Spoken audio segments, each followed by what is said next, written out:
Time had some iconic dungeons and temples that tested both Link's abilities and our patience, some more than others. But the Hero of Time has already been put to the test, so today I want to see how long the average human could survive in every dungeon and temple, the major ones at least. Starting with the Great Deku Tree. I felt my essence was better captured by Malon. So how this will work is we're going to start each dungeon with the items and equipment that you would have when starting the dungeon in the game. But we have to use these things as humans who are unaffected by magic or game logic. I understand that Link isn't inherently magical, but he is the chosen one, and we're not. If we had all the same abilities with no restrictions like Link, the video might as well be, can Link make it through the Zelda dungeons and temples, and that wouldn't be very interesting. So our average human selves are starting in the Great Deku Tree with a sword and shield, Deku sticks and nuts, and an ocarina. We start out with some immediate danger from the Deku Babas, and luckily they can't quite reach you if you want to just pass them by, but that might also be a good opportunity to get some sword practice in. Once you've dealt with that, we're going to want to climb these vines to get up to the next floor. And you can see better in the 3D version that these actually do seem feasible to climb up and down, so I don't have a problem considering the vines in this game is climbable for the average human. The chest up there has a map, which is fine, but not really necessary in our case. And then we get to what looks like a pretty big jump proportionally. In fact, it's double the size of child Malon/Link. Now, I'm looking at going through all these temples and dungeons as my current adult age, so this wouldn't be a gap that's twice my height, but is it still too large of a gap to jump? Well, if we go into the Lakeside Laboratory, there are measurement markings that are there to show Link's progress towards mastering the 8-meter dive, which we know is 8 meters because if you stop right before reaching the bottom and your max dive depth, the scientist says you dove 7 meters. And 8 meters also corresponds to your diving limit indicator, so that tracks. There are 9 bold lines on this depth measure, so unfortunately that means that each of those bold lines does not indicate a clean 1 meter, but rather 2 feet 11 inches. Don't worry about how I did this next part, but when Malon and or young Link stand at the bottom up against the wall, we can see they're a little above the bold line, so we'll add a couple inches and call them 3'1". Does it seem short? Yeah, but I'm just using the in-game measurement system they provided. And through a very scientific study, I found out that I can jump about 6 feet and 5 inches, so a jump twice this child's size would be clearable for me. After that, we've got a non-optional fight with a Deku scrub, and considering they cower and bury when you get close to him, I would just pluck him out like a turnip, but even if it's too heavy to do that, as soon as you used your shield, you would pretty much have the victory. And while getting hit by a Deku nut at that speed would hurt, it wouldn't be fatal, and their aim really isn't that good, so this will be an easy win. In the next room, we can just lower ourselves down this approximately 8-foot wall and climb up the vines to skip the falling block and claim our slingshot prize. And we can get some target practice in with this ladder that lets us easily make our way back to the main central area. Now I've got great news for you. In the game, we would normally make our way up to the next floor, but we can entirely skip this in our situation, considering the room up there only has a recovery heart and a compass. And we definitely aren't doing the in-game solution of jumping from the 3rd story into the spider webs to get to the lower floor, because that would break every bone in our body, regardless of spider webs or a tiny bit of water cushioning the blow.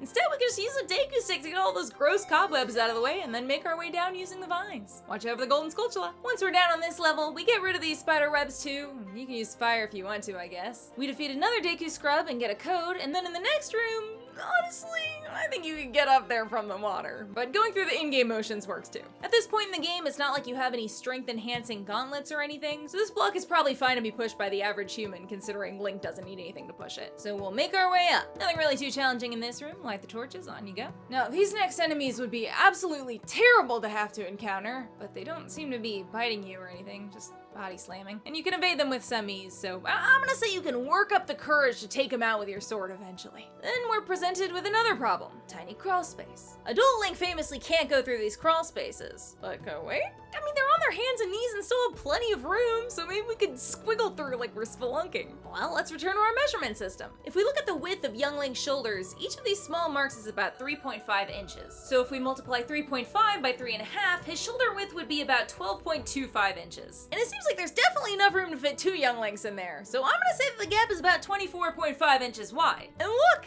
we're in! I'm making it through that gap. On to the next room, we take a Deku stick and clear out those cobwebs again, and we have more vines to climb down. Now, realistically, you'd probably come to a stop right around here because you've forgotten the code. But let's give us the benefit of the doubt and say we remember the order to hit these Deku scrubs in. And that brings us to the boss. Oh boy!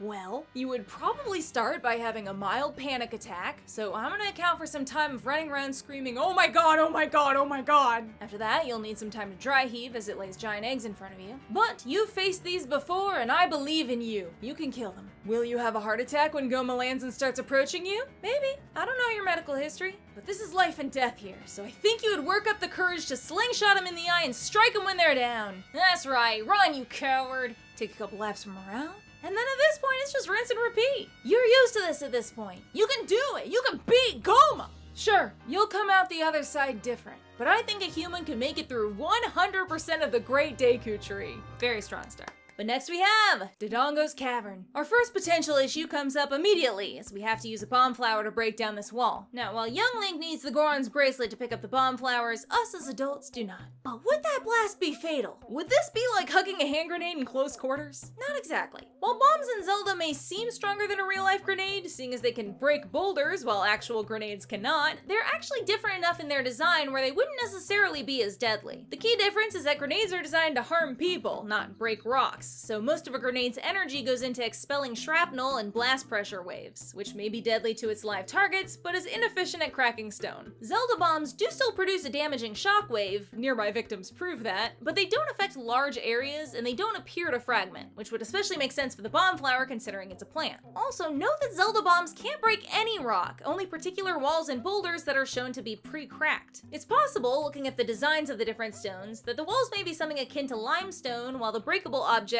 might be weaker types of stone like shale and weak sandstone, which could be part of why those break but the walls don't. So with the energy expelled by Zelda bombs staying local and only needing to be enough to break weak, already vulnerable rock, it would be less dangerous to a person than a real grenade at the same distance, meaning you wouldn't actually need to stand 50 feet away from this thing to be safe. I would still absolutely play it safe and run as far away as you could though. So then we enter the main chamber, and it's here that you would die. Within a couple minutes probably. See, while that magma there might have started to cool into basalt, that's still gonna be about 10 to 12,000 degrees Celsius or 18 to 2200 degrees Fahrenheit. Your average oven gets up to 288 degrees Celsius or 550 degrees Fahrenheit. Remember how you had to break a wall to get in here? Yeah, there's no ventilation in here, so all those toxic gases and heat have just been cooking up in here this whole time. So you'd be greeted with severe skin burns from radiant heat, airway burns, and toxic fumes very, very quickly. Remember, a real human doesn't lose half a heart. They lose airway function. Also, this laser moves so incredibly fast, so good luck running to avoid that while your lungs are failing. A human can make it through one room of Dodongo's Cavern, if you're counting these as separate rooms. Up next, inside Jabu-Jabu's belly. My issue is not that we couldn't fit inside him. Whales are huge, and we don't actually technically know if Lord Jabu-Jabu is a whale. But humans have been swallowed by whales. Well, not swallowed, because a whale couldn't physically swallow a human, but taken into their mouths. So actually, this first room, when you're just in their mouth, is totally plausible. And normally if you get swallowed by something, I'd say go for the uvula, but whales don't have uvulas, so I don't know what this thing is. Regardless, it opens a chamber into the next room, and it is here where you would die. There is no oxygen inside of creatures, so aside from the mouth, where you would have residual oxygen coming in, you would suffocate. So a human can make it through one room of Lord Jabu-Jabu's belly before they would have to leave. Sorry, Princess Ruto. The Forest Temple, we're in the big leagues now. Right off the bat, do I think that we could take on 2 giant wolves with a sword? You know, not really. But since we've been on such a rough streak for the last 2, I'm willing to use the benefit of the doubt pass, because these wolves appear to be pretty slow, uncoordinated, and clumsy. So we get 1 pass here. Let's say we can take on these slow wolves. Once inside, we can take out this Skulltula no problem and proceed into the main room. There's actually only one way to go here, since to remove this block you would need to use the magical powers of the Ocarina, since it's not bombable or pushable, and we've established that we've got to use the items and equipment as if they're non-magical items. So instead we go through this door, where we are pretty immediately met by this flaming skull. I would think your first reflex would be to raise your shield though, which luckily for us is exactly what these guys are weak to, so you can take them down and pass by. But in this next room, we are all out of benefit of the doubt passes, because you're not taking on 2 Stalfos. These are no wolves. These enemies are so genuinely frustratingly tedious and tough to beat, and there are so many of them in this temple. Banana, maybe you're dying so much because we should have more hearts at this point in the game. No, Link should have more hearts. But a human getting stabbed by a sword is gonna hurt about the same regardless of how much time has gone by or how much experience you have. You can still bleed out. So going head to head with not 1, but 2 of these skilled swordsmen is out of our pay grade. And we do need to go to this room to get a small key, so our journey through the Forest Temple comes to an end here, meaning a human could realistically get through 3 rooms of the Forest Temple. Then we have the Fire Temple. Absolutely not. It's hard to tell with Malon, but you need to be wearing the Goron tunic, which is magical, so we as humans would put on this little red cloth and combust into flames. It's also not fire resistant, so you could end up aiming for one fire bat and getting pile drive from the side by another. This first room is apparently not the level of hot that would require the Goron tunic, so if we could survive the fire bats, a human could survive one room of the fire temple. The infamous water temple is up next, and you would get lost in here forever and die. No, but you may think that not being able to use the breathing underwater abilities of the Zord tunic would rule this one out immediately, but I'm not so sure. To see how long I could go without air while swimming, I tried timing myself holding my breath and jogging in place. We don't all have easy access to swimming pools, okay? I just wanted to create a scenario where I was getting cardio in. But I was able to hold my breath for 45 seconds on my very first attempt after being at rest for a long period of time. So I would say that this is a completely reasonable amount of time to use as a limit in our scenario. So we would start by swimming as close to the next room that we need to be in as possible. And then I had to use the boots in game to do this, but I've edited together what that looks like without the pause screen, and despite Malon taking her sweet time swimming back up, we seem to have plenty of time to make that underwater journey. But I'm afraid it's not quite that simple, because pressure comes into play. The average untrained human can dive 10 to 20 feet, with our lung volume getting compressed to 75% at 10 feet, and even further the deeper you go down. It seems like our 8-meter dive gets us roughly halfway to the bottom, so I would say that this would be somewhere around 16 meters or 48 feet. That would mean a lot of physiological changes that most people just wouldn't be ready to adapt to. So I'm gonna say a human would realistically be stuck in room 1 of the water temple and stop here. But experienced freedivers, don't feel like you're missing out on too much, because even if you made this swim, the next thing you would have to do is play the ocarina to change the water level, which wouldn't work, and then make this drop sans water, which would kill you. So we can all be happy walking away here. On to the Shadow Temple! Ooh, I wonder what spooky adventures await. Oh.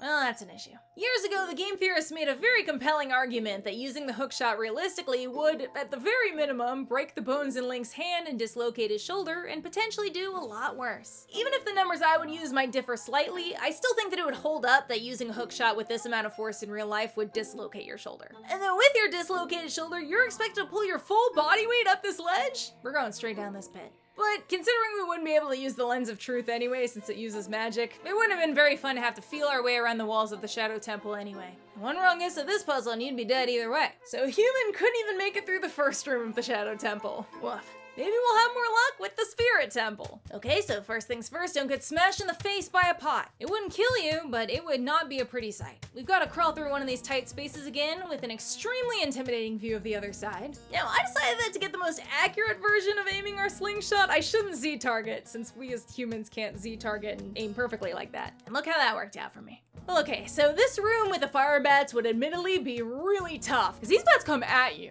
And unfortunately, we do have to take out every enemy in this room to proceed through the necessary barred doors, which would be extremely dangerous with these bladed Roombas zooming around the room. So here's what I'll do. We'll get one more benefit of the doubt pass, but we do have to proceed without our shield. That seems like a fair trade-off to me. So after beating all the enemies, there's only one door that advances our progress because the other two ways lead to dead ends. So let's go through here and oh good, he's back. Well, okay, at least there's only one. And then this giant flaming skull. And we don't have a shield. But I'll give it my best, and if we beat him, fair is fair. Let's go!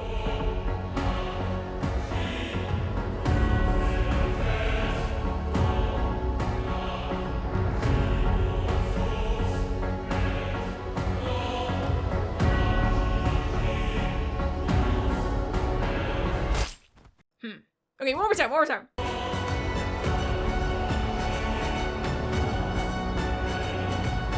Oh. Well, okay. Well then, let's kill this skull with our slingshot. I Z-targeted because I was lazy, I apologize. And then they want us to hit this switch by using the boomerang, but let's be honest, we couldn't make that shot in a million years. So in real life, we could just shoot it through that fencing. There's plenty of room. Gotta dodge a couple face-smashing pots, and let's see what we got. Hey, that worked out. Okay, next room, and it's a non-optional mini-boss fight against this enemy called Anubis. You can't kill him with your sword or weapons or anything. They can only be killed by fire, and unfortunately all of our fire-producing weapons use magic. What the game wants you to do is make it to the other side of the room and then hit the switch to engulf them in flames, which simply isn't happening because they mirror your moves and the middle of the room clearly spells out disaster for us. Now there is a nifty trick you could potentially pull in real life where you hit the switch, use that fire to light your Deku stick on fire and then go in swinging, but I don't think you'd have a chance to do that and then get close to them before they absolutely mutilated you with fire themselves. And if we're all being honest, I've been really lenient with the battles thus far, so I think we've got to let this one go here. So a human can get through 3 rooms of the Spirit Temple, which brings us to Ganon's castle. or the inside of it. Is it a temple? Is it a dungeon? I don't know, but there are people who would be mad if I left it off, so let's go. We're just gonna run past these guys when they're not looking. I don't want to deal. Then which door a person tries first will vary from person to person, but let's just go in the temple order, starting with the forest temple door. Well, we've already established that we can take on a slow wolf, so that's a non-issue. But the next thing they want you to do is light all these torches, and we don't have a way to generate fire or get it from somewhere nearby, so that's out. We'll have to try another door. Through the fire temple door, and nope, that's death. We'll assume maybe you could feel the heat through the door and know not to go inside. Onto the water temple door. No, this is looking interesting. Well, impaled by an icicle. Hate it when that happens. And now, oh god, okay, this would also, yeah. Well, this clearly wouldn't work out very well. Okay, it's the fact that it almost got me again. You wouldn't survive getting skewered in the head by a giant sharp icicle you didn't see coming, so we're out and onto the shadow temple door. Well, there doesn't seem to be anything here, so I guess we gotta turn around and try another door. Can't even get to the door of light because the golden gauntlets you need to move this boulder increase your strength magically. So that just leaves the spirit temple door. Well, this is intimidating. But you know what? The Beamos can't actually see us when we're this distance away, so we can sneak over to the other side, and actually, we're far enough away where we can huck a bomb and be alright. Now, the name of the game is to get all the silver rupees, and although it clearly wants me to hookshot to get to the top one, we can get around this by dragging a statue over and climbing up on top of it to reach it. Then we can pull the rest of the statues out and carefully collect the rupees as normal, and we're through to the next room. Ooh, these are no good. But they also have terrible eyesight and are susceptible to arrows, so we'll just shoot them and take them out. Then they want you to solve this problem by using a bomb chew, but come on, you're gonna tell me I can't shoot an arrow between the bars? I don't think so. So pretend we did that. Now I thought this might be where things came to an end, because you're supposed to shoot a fire arrow up there, which would take magic. But conveniently nearby are some torches, so I just set a Deku stick on fire and huck it up there to get rid of the cobwebs. And with the mirror shield, we actually could reflect light like this. That's not a magic shield thing. Now obviously I didn't know which one was the correct one, but I think we could absolutely destroy this hand. And then I got it right on my second try, which means we made it to the barrier core. One problem, you need to use magic light arrows to destroy these. Regular arrows don't work.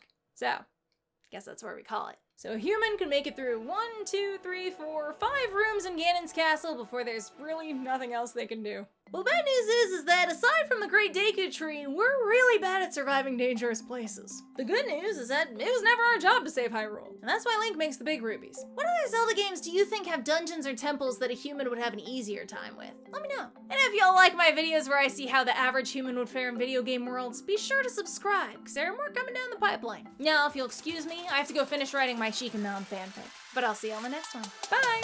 Goombanna is the wonder why she didn't come to play. Gaming vids that'll make you laugh and think and put them on replay. Intelligent, kind and funny, her community's #1. Stick around and kick your feet up. Goombanna has just begun.